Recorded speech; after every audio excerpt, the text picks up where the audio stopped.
بسم اللہ الرحمن الرحیم۔ تفہیم الآثار کی ایک اور نشست کے ساتھ میں سید مطیع الرحمن آپ کی خدمت میں حاضر ہوں۔ پچھلی نشستوں میں ہم نے دیکھا کہ قرآن حکیم صحابہ کی شخصیت کو کیسے دیکھتا ہے، اور نبی صلی اللہ علیہ وسلم کے ساتھ صحابہ نے جو مختلف مراحل طے کیے، ان مراحل کو قرآن کیسے بیان کرتا ہے، اور پھر ان مراحل کے بعد کامیاب ہونے والے گروہ کے لیے بشارتیں کیا کیا ہیں۔ آج کی ہماری نشست حدیث کی روشنی میں صحابہ کی شخصیت کو دیکھنا ہے۔ اس پر گفتگو کے لیے ہمارے ساتھ تشریف فرمائے ہیں ڈاکٹر بارکان ناصر صاحب۔ آپ کا بہت شکریہ آپ کی تشریف آوری کا۔ گفتگو کا آغاز ہم کرتے ہیں احادیث کی روشنی میں۔ آج ہمارا موضوع ہے کہ ہم دیکھیں کہ صحابہ کی شخصیت جو ہے وہ احادیث کی روشنی میں کیسے ہمارے سامنے آتی ہے۔ ایک دو روایتیں میں آپ کے سامنے رکھتا ہوں، پھر ہم اس پہ گفتگو کرتے ہیں۔ مشہور روایت ہے خیر القرون قرنی ثم الذین یلونہم، اور اسی طرح ایک اور روایت ہے اصحابی امانۃ لامتی، میرے اصحاب جو ہیں میری امت کے لیے امان ہے۔ تو میرا یہ سوال ہے کہ یہاں جو خیر القرون کا آپ صلی اللہ علیہ وسلم نے ذکر فرمایا ہے کہ یہ بہترین زمانہ ہے، تو یہ کس حیثیت سے اور کس حوالے سے یہ خیریت ہے اس دور میں؟ یہ خیر کا کون سا پہلو ہے؟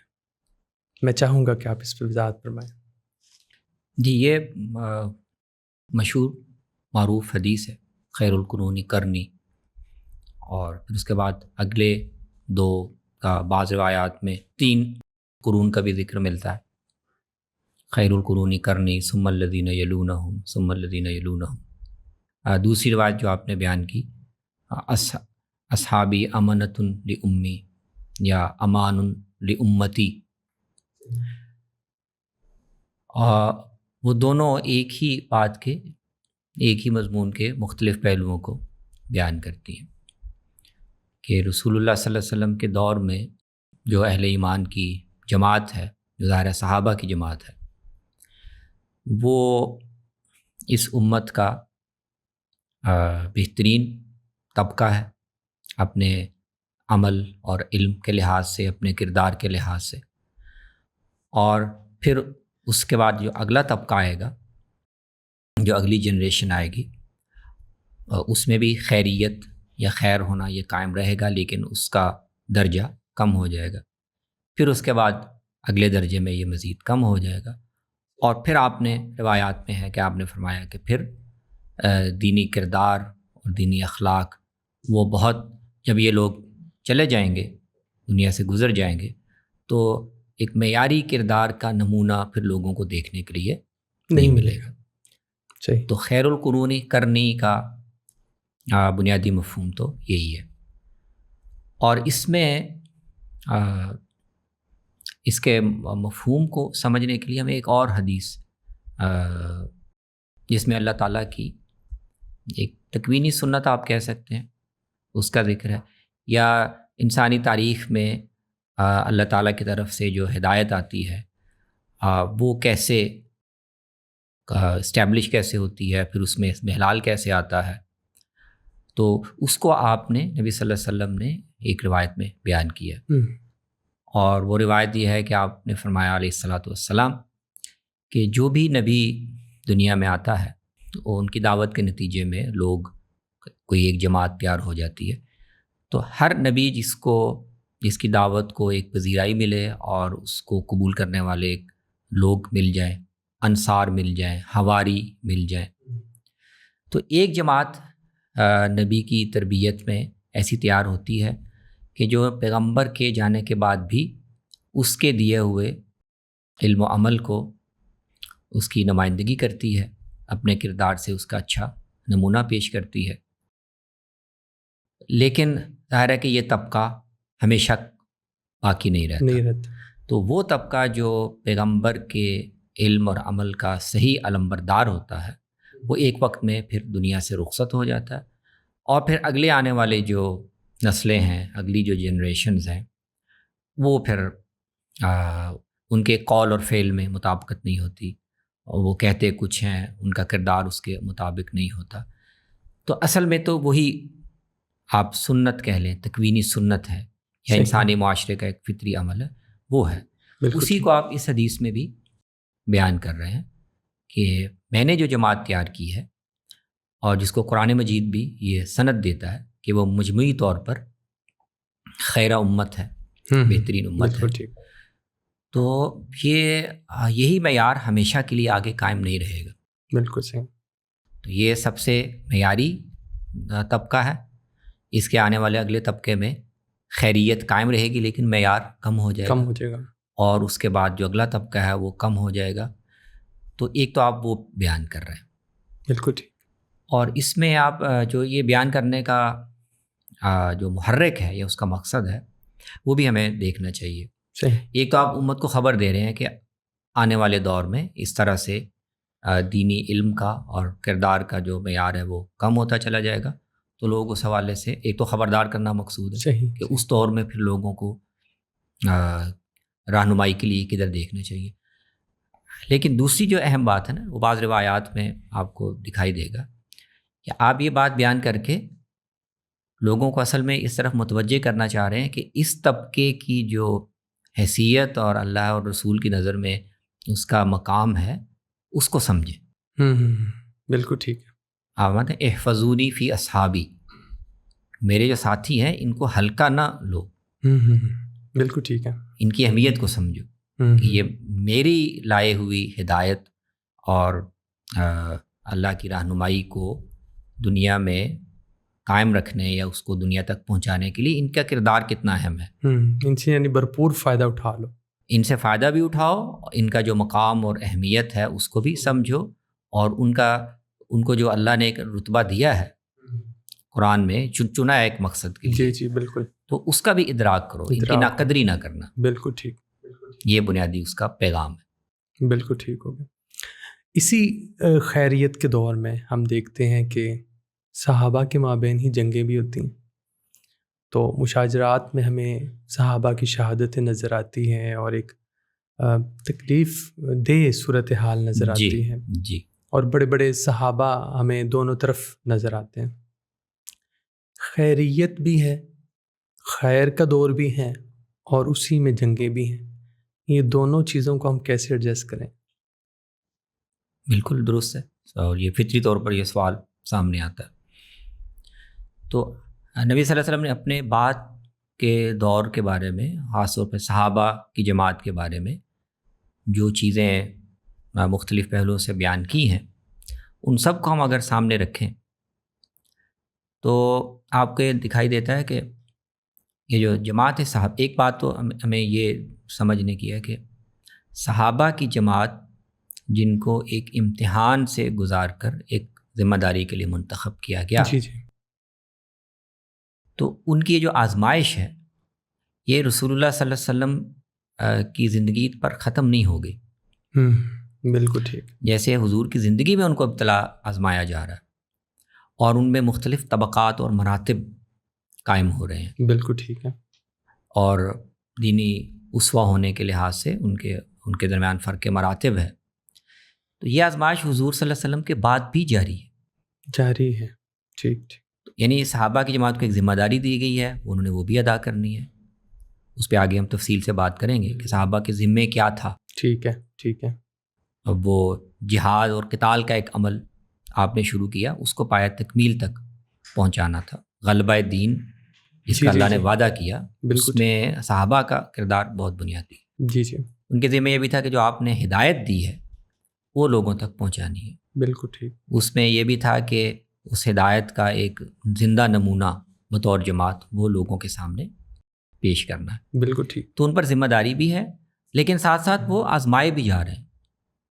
تو وقت گزرنے کے ساتھ جیسے ہی صحابہ حالات کچھ بدل رہے ہیں اور پھر نئے طبقے بھی شامل ہو رہے ہیں، تو ایسے حالات پیدا ہو سکتے ہیں کہ اس میں دوبارہ جماعت کی آزمائش ہو، اور کسی آزمائش میں اس طرح سے استحکام یا استقامت جماعت نہ دکھا سکے.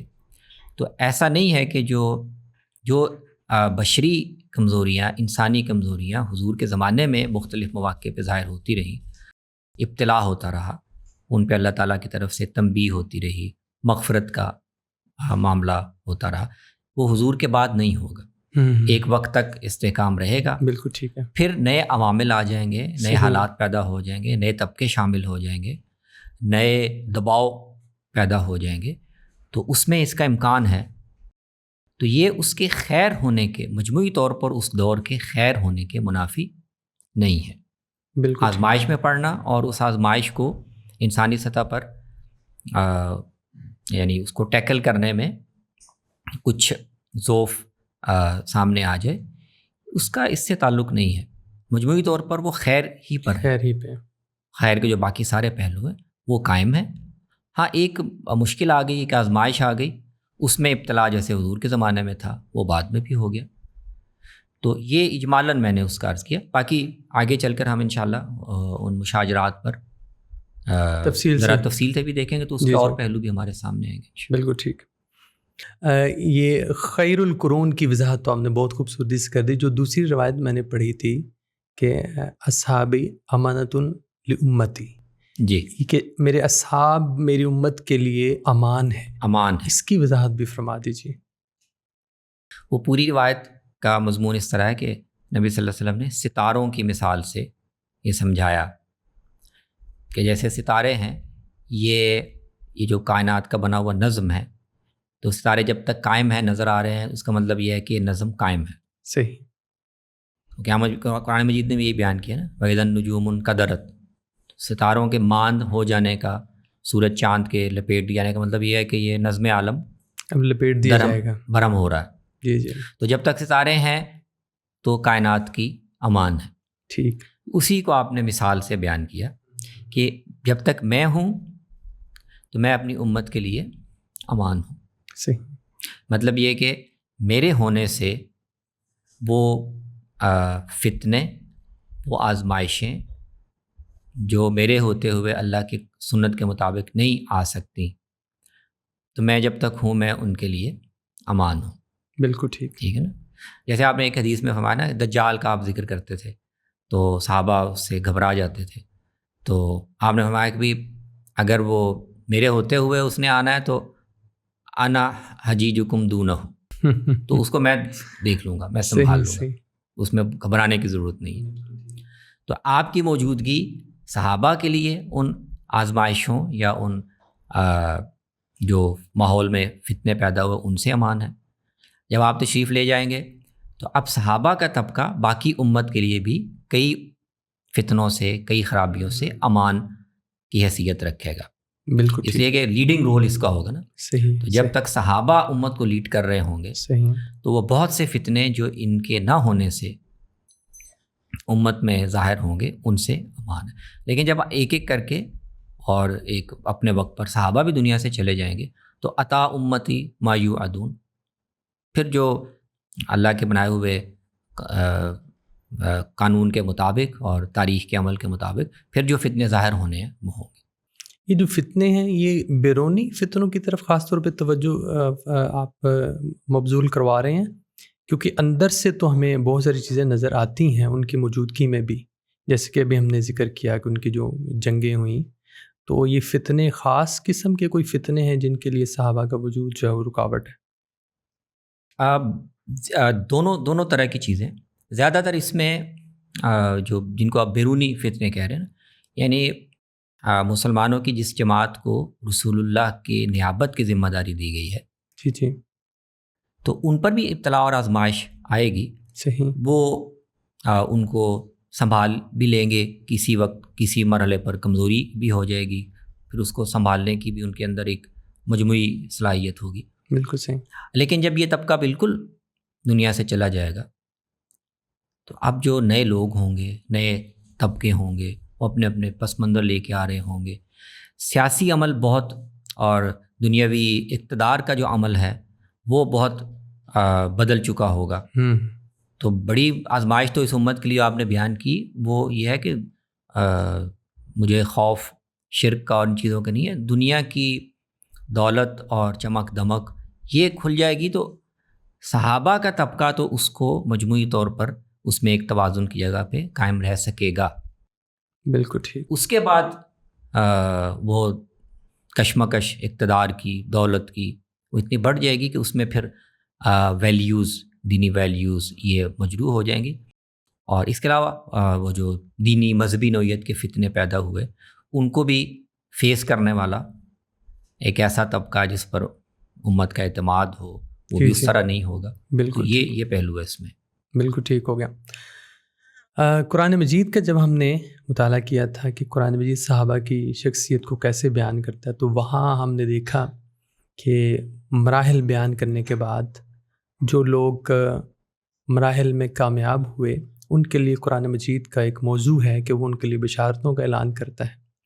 احادیث کے اندر بھی بشارتوں کا ذکر ہے صحابہ کے لیے، انفرادی طور پہ بھی ہے اور عمومی طور پہ بھی ہے. لیکن اصحاب البدر اور اصحاب الشجرہ کے لیے خاص طور پہ احادیث میں بشارتوں کا ذکر ہے. ان کا خاص اہتمام سے ذکر ہے. جی. تو یہ کیا وجہ ہے، ان کی کیا یہ خاصیت ہے، ان کی کیا کنٹریبیوشن ہے اس پوری تحریک میں جو ان کے لیے خاص بشارت، ان کا امتیازی مقام جی وہ کیا ہے؟ تو ان کا امتیازی مقام اگر قرآن مجید میں ہم دیکھیں تو اسی سے واضح ہوتا صحیح کہ رسول اللہ صلی اللہ علیہ وسلم کی زندگی میں، رسول اللہ صلی اللہ علیہ وسلم کے دور میں جو بھی مراحل آئے، جو بھی مارکے ہوئے، تو قرآن بھی غزوہ بدر کو ایک بہت ہی خاص اہمیت کے ساتھ بیان کرتا ہے. بلکہ یوم الفرقان، اس کو یوم الفرقان کہتا ہے. اور وہ کیسے برپا کیا گیا، اس کے پیچھے اللہ تعالیٰ نے کتنا اہتمام کیا، اس میں مسلمانوں نے کیسے کردار ادا کیا. بالکل صحیح. اور کچھ مسلمان، کچھ صحابہ جو اس کی نوعیت کو نہ سمجھنے کی وجہ سے تھوڑا سا انہوں نے ایسا طریقہ اختیار کیا جو اللہ تعالیٰ کو کے منشا کے مطابق اس کو قرآن ہائی لائٹ کرتا ہے. بالکل صحیح. تو بدر کا جو واقعہ ہے اس کو یوم الفرقان کا قرآن نے نام دیا ہے، اور یہ بتایا کہ اس کو برپا کرنے کے لیے اللہ تعالیٰ نے ایک خاص حالات ایسے پیدا کیے کہ یہ مارکہ برپا ہو. بالکل ٹھیک. اور وہ اتنا اہم، ظاہر ہے وہ آزمائش بھی بہت سخت تھی، طاقت کا توازن بہت ہی مختلف تھا، جماعت تعداد میں بھی کم تھی، اسلحہ بھی اس طرح نہیں تھا. اور یہ جو تصادم ہے یا جو لڑائی ہے وہ بھی پہلے سے کسی پلاننگ کے ساتھ نہیں ہوئی. اللہ تعالیٰ نے اچانک ایسے حالات پیدا کر دیے کہ یہ ہو جائے. بالکل ٹھیک. اور رسول اللہ صلی اللہ علیہ وسلم اس موقع پہ یہ کہہ بھی رہے ہیں کہ یہ جو چند سو لوگ ہیں، یا اللہ اگر دنیا میں تیرا نام قائم رہنا ہے تو یہی طبقہ ہے جو اگر اس مارکے میں سرخرو ہوگا تو آگے تیرا نام دنیا میں زندہ رہے، قائم رہے گا، ورنہ پھر اس کے بعد تیری عبادت نہیں ہوگی. ایسی تو اس کی وہ اہمیت ہے. جنگ بدر کی ویسے بھی اس پوری تحریک میں جو نبی صلی اللہ علیہ وسلم کی 23 سالہ دور ہے بڑا ٹرننگ پوائنٹ ہے. اس لیے بھی ان لوگوں نے جنہوں نے اس میں شرکت کی ان کا غیر معمولی کردار ہے. یعنی یوم الفرقان جو قرآن کہتا ہے نا، اسی لیے کہتا ہے.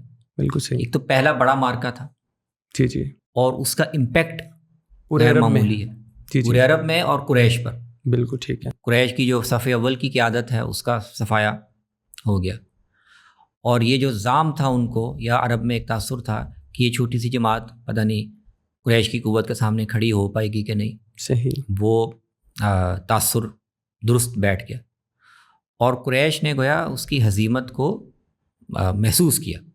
بالکل ٹھیک. تو یہ اس کا امپیکٹ بھی غیر معمولی تھا. بالکل. اس لیے بدری صحابہ کی نبی صلی اللہ علیہ وسلم بہت ساری روایتوں میں بڑی شان بیان کرتے ہیں. وہ ایک واقعہ جو حاتب ابن ابی بلتہ کا ہے وہ بھی اسی ریلیٹڈ ہے کہ انہوں نے فتح مکہ سے پہلے کسی عورت کے ہاتھ ایک خط بھیجا مکے میں اپنے رشتہ داروں کو اطلاع دینے کے لیے کہ بھائی تیاری کرے گا تو تیاری ہو رہی ہے اور اپنی جان بچا لینا. تو وہ جب سارا معاملہ پکڑا گیا تو اس میں بھی حضرت عمر نے کہا کہ یہ تو ان کا عمل بظاہر بہت غلط ہے، منافقوں والا عمل ہے، منافقوں والا، تو مجھے اجازت دیجیے میں ان کی گردن اڑا دوں. تو اس پہ بھی آپ صلی اللہ علیہ وسلم نے پہلی جو بات فرمائی تھی وہ یہی تھی کہ تمہیں پتہ نہیں کہ یہ بدری ہے. ہاں تو وہ جملہ بہت اہم ہے جو آپ نے کہ تمہیں کیا معلوم، ہو سکتا ہے اللہ تعالیٰ نے اہل بدر کے کو جھانک کر دیکھا ہو اور کہا ہو کہ میں نے تمہاری مغفرت کر دی ہے. صحیح صحیح. تو اہل بدر کے بارے میں وہی بات ہے، آپ توجہ دلا رہے ہیں کہ یہ جی بدری ہے، یہ بدر میں شریک ہوا، تو اس کے ایمان کے بارے میں سوال اٹھانا یہ ممکن نہیں ہے. بالکل ایمان کی تو گواہی اس واقعے ایسے نے دے دی ہے. تو پوچھنا چاہیے کہ حاطب نے یہ واقعہ یا یہ عمل کیوں کیا. تو یہ بہت اہم بات ہے. آپ نے پھر ان کی وضاحت کو قبول بھی کیا. ان کی وضاحت کو قبول کیا. یہ اس کی وجہ کوئی دین دشمنی نہیں تھی، منافقت اس کی وجہ نہیں تھی. اور ان کا بھی دیکھیں نا، اعتماد دیکھیں، حاطب کا اعتماد دیکھیں. اور وہ کہہ رہے ہیں کہ یا رسول اللہ، یہ تو مجھے پتہ ہے کہ اللہ نے فتح مکہ کا وعدہ کیا ہوا ہے، تو فتح تو آپ نے کر ہی لینی ہے. فتح میں تو کوئی شبہ نہیں ہے، یعنی میرے اس عمل سے اس میں تو کوئی رکاوٹ پڑ نہیں سکتی. صحیح.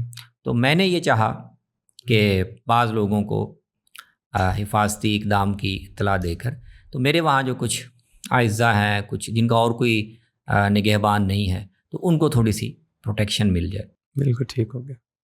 تو اس سے پتہ چلتا ہے کہ اہل بدر صحابہ کے ہاں بھی بعد میں بالکل ایسے بدری صحابہ کو خاص طور پہ بالکل ایسے آگے آثار میں ہم دیکھیں گے کہ فرق مراتب تھا. اور حضرت عمر خاص طور پہ جب بیت المال سے وظائف مقرر انہوں نے جب کیے، تو ان کی پالیسی یہ تھی کہ وظائف بھی درجے کے لحاظ سے ہونے چاہیے، تقسیم کیے جائے. وہ بدری صحابہ کو باقی صحابہ سے زیادہ وظیفہ دیتے تھے.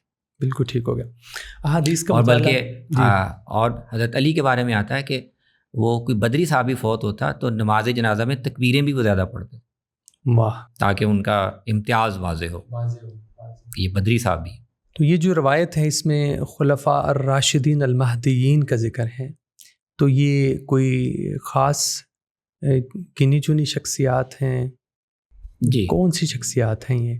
کون سے خلفاء یہاں مراد؟ خلفاء سے کون مراد ہے، اور خلفاء راشدین جو ہیں وہ کون؟ المہدیین جو ہے. اس میں نا ایک تو یہ سمجھنا چاہیے کہ نبی صلی اللہ علیہ وسلم اپنے بعد جو اپنا نمائندہ قرار دے رہے ہیں، جو آپ کے قائم کردہ جو ہدایت اور روایت ہے اس کو لے کر آگے چلیں گے، وہ اپنے بعد اپنے خلفاء کو قرار دے رہے ہیں. بالکل ٹھیک. اور خلفاء وہ ہیں جو امت کے سیاسی حکمران بھی ہیں اور وہ دینی مقتدا بھی ہیں. تو ایک اس میں بڑی اہم بات یہ سمجھنے کی ہے کہ مسلمانوں میں جو تصور ہے رسول اللہ کی نیابت کا، تو اپنی آئیڈیل شکل میں اس میں سیاسی اقتدار اور دینی علم اور کردار دونوں کا مجموعہ ہے. بالکل ٹھیک. بالکل ٹھیک. وہ مشہور حدیث اگر آپ کے سامنے ہو جو صحیح بخاری میں بھی ہے، اس میں آپ نے یہ واضح کیا ہے کہ بنی اسرائیل میں انبیاء ہوتے تھے، اور وہ انبیاء ان کی کانت تسوسہم، وہ ان کے سیاسی معاملات، اجتماعی معاملات، نظم اجتماعی کو وہ دیکھتے تھے. بالکل ٹھیک ہے. دیکھ بھال کرتے تھے. بالکل صحیح. تو ان بنی اسرائیل میں گویا کئی لحاظ سے دینی پیشوائی اور سیاسی اقتدار یہ جمع تھا. تو میرے بعد نبی تو نہیں ہوں گے، میرے بعد نبی تو کوئی نہیں ہوں گے، لیکن یہ ذمہ داری میرے خلفاء پر ہوگی. بالکل ٹھیک ہے. اور ظاہر ہے کہ اس خلفاء، تو گویا خلفاء اسلام میں وہ صرف سیاسی حکمران نہیں ہیں. بالکل ٹھیک. وہ دینی اسلامی تصور کے مطابق حکومت اور اقتدار وہ اس پوری دینی ذمہ داری کو لے کر چلنے اور اس کو نبھانے اور اس میں کردار ادا کرنے سے عبارت ہے. بالکل ٹھیک ہوگا.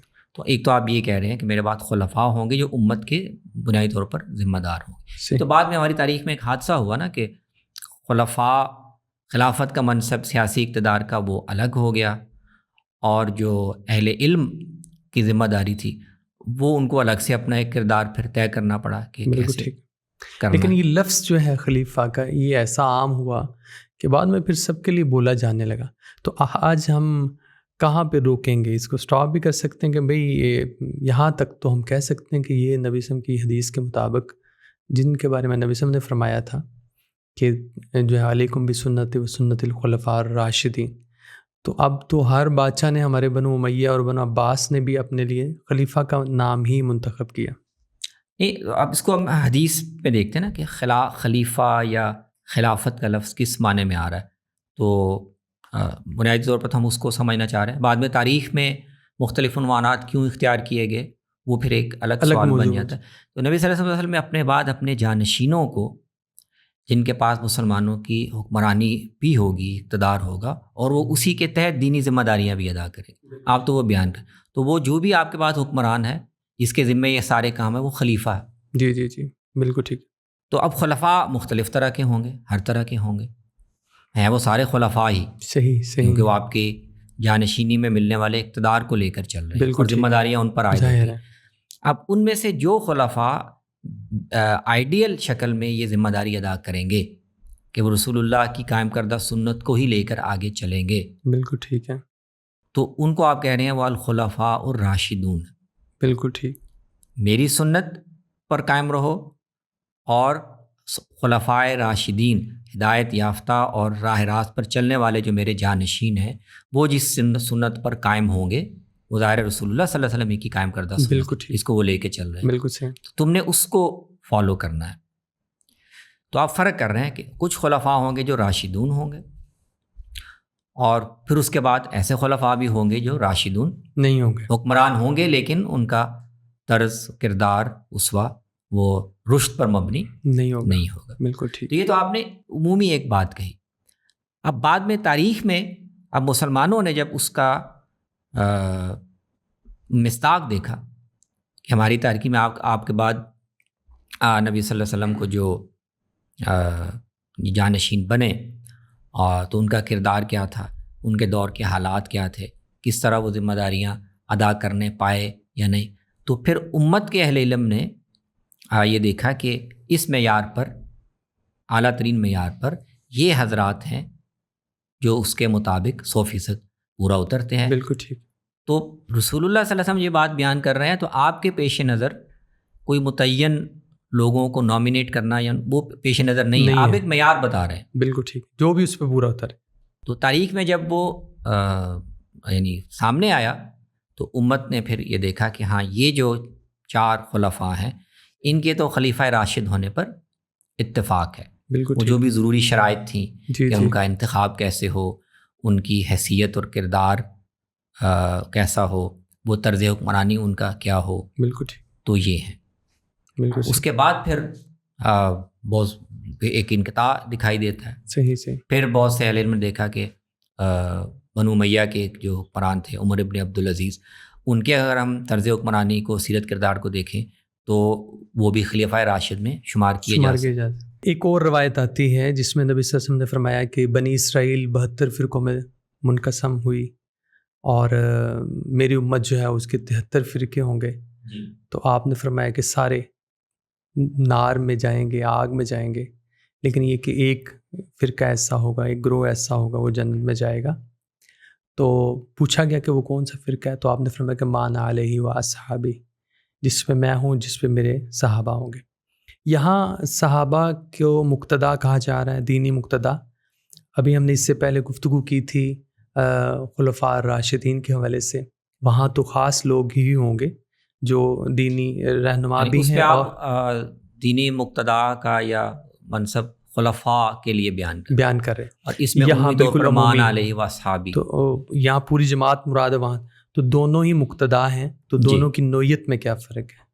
ہاں یہ اچھا سوال ہے کہ کہیں آپ حکمرانوں کو اور خلفاء کو نمایاں کر رہے ہیں، اور یہاں آپ عمومی طور پر اصحاب کا، جماعت جو ہے صحابہ کی، اس کو ذکر کر رہے ہیں. تو فرق تو ایک لحاظ سے سمجھ میں آتا ہے واضح کہ ویسے تو صحابہ کی، جو آپ کے تربیت یافتہ صحابہ ہیں جن میں ایک بڑی تعداد، کافی بڑی تعداد اہل علم اور مقتدا حضرات کی ہے. جی بالکل ٹھیک ہے. وہ کسی موقع پہ ہم دیکھ سکتے ہیں کہ حدیثوں میں نبی صلی اللہ علیہ وسلم نے ان خاص چنے ہوئے افراد کا خاص طور پہ بھی ذکر کیا. بالکل ذکر کیا. تو وہ دینی رہنمائی اور اپنے علم و عمل میں مقتدا تو وہ پوری جماعت ہے، لیکن فطری طور پر اس ذمہ داری کو بجا لانے میں اور اس کو روب عمل کرنے میں جو کردار حکمرانوں کا بنتا ہے، خلفاء کا بنتا ہے، بالکل ٹھیک ہے، ظاہر ہے اس کی الگ حیثیت ہے. تو بنیادی اور اہم ترین ذمہ داری تو خلفاء کی، باقی ساری جماعت ان کے معاون ہیں. بالکل ٹھیک، بالکل ٹھیک. تو ایک تو یہ پہلو ہے. دوسرا یہ ہے کہ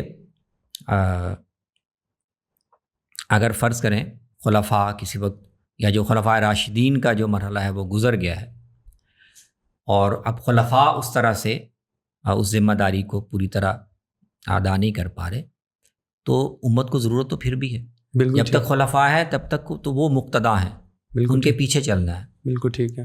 لیکن اگر وہ مرحلہ چلا گیا ہے تو کیا اب امت کے لیے کوئی اسوہ یا رہنمائی موجود نہیں ہے؟ تو اس حدیث میں آپ اس کی رہنمائی کر رہے ہیں. بالکل ٹھیک. کہ اس خلافت راشدہ کے دور کے بعد جب امت افتراق کا شکار ہوگی، سیاسی طور پر بھی مذہبی طور پر بھی، تو نت نئے مذہبی موقف، تعبیریں، اعتقادی رجحانات وہ امت میں پیدا ہوں گے. ایک گروہ ادھر جا رہا ہے، ادھر جا رہا ہے، یہاں کو کھڑا ہو رہا ہے وہاں. تو اس میں امت کے لیے رہنمائی کیا ہے؟ بالکل ٹھیک. وہ یہ ہے کہ صحابہ کی جماعت نے ان دینی اختلافات میں جو موقف اختیار کیا، جو ظاہر رسول اللہ صلی اللہ علیہ وسلم کا سکھایا ہوا موقف تھا اور اسوہ تھا، اس پر قائم رہے. تو امت نے ان الگ الگ نت نئے گروہوں کی طرف نہیں جانا، یہ دیکھنا ہے کہ رسول اللہ کے صحابہ اس معاملے میں کس رائے یا کس موقف پر تھے، انہوں نے کیا پوزیشن لی تھی، ان کا اسوہ کیا تھا، تو اسی کو وہ اختیار کریں. بالکل تو یہ امت کے لیے رہنمائی ہوگی.